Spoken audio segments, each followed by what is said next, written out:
Nous allons voir un nouveau tutoriel sur jeanpierrevillette.com sur EBP.Vente Pro 2019 sur tout ce qui va concerner cette fois-ci l'archivage des données.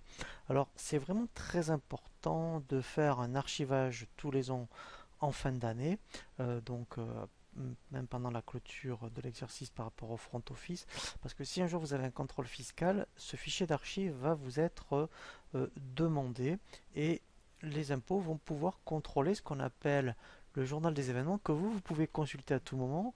Dans le menu outils, vous avez ici journal des événements et ici dans le journal des événements, voilà, vous avez différents onglets où éventuellement, eh bien, euh, c'est, admettons, une anomalie. Alors, soit elle est justifiée, donc notamment par rapport à des dévalidations, ou après, bon, moi j'en ai pas fait, mettons, pendant la formation, mais si j'en avais fait, mettons, dévalider un document, eh bien, il me redemande un motif, et les impôts par rapport au motif, soit ils peuvent vous contacter pour justifier le motif, ou en fait ils trouvent que c'est normal, et à partir de là, en fait, enfin, voilà, ils ne se manifestent pas. Donc en fait, l'archivage des données sert à ça, c'est qu'après ils peuvent contrôler tous ces événements. Donc il faut absolument faire je dirais un archivage, hein, puisqu'un archivage en fait ça ressemble à une sauvegarde et en fait vous le faites à la fois sur votre ordinateur et sur un disque dur externe. Comme ça, au moins, en plus, les impôts peuvent revenir sur les 3 dernières années, donc il faut être capable de le fournir donc sur les 3 exercices. Donc pour cela, on va dans le menu Outils. Ensuite, vous avez Archivage. Voilà, donc là, vous voyez, c'est obligatoire depuis 2006. Donc, on va se laisser guider par un assistant. Je fais suivant.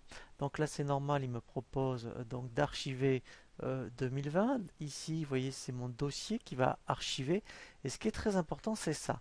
Donc là, je vais laisser le répertoire par défaut, mais après, vous refaites la même opération et vous changez ici avec les 3 petits points pour changer la destination sur une clé, par exemple.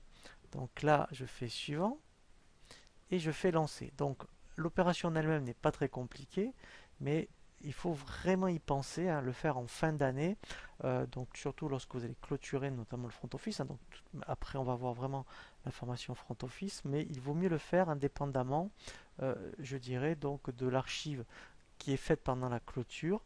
Comme ça, c'est une archive supplémentaire. Voilà. Et là, en fait, vous voyez, donc il a terminé. Voilà. Et donc après, je vous invite à refaire la même opération, mais cette fois-ci sur un disque dur externe.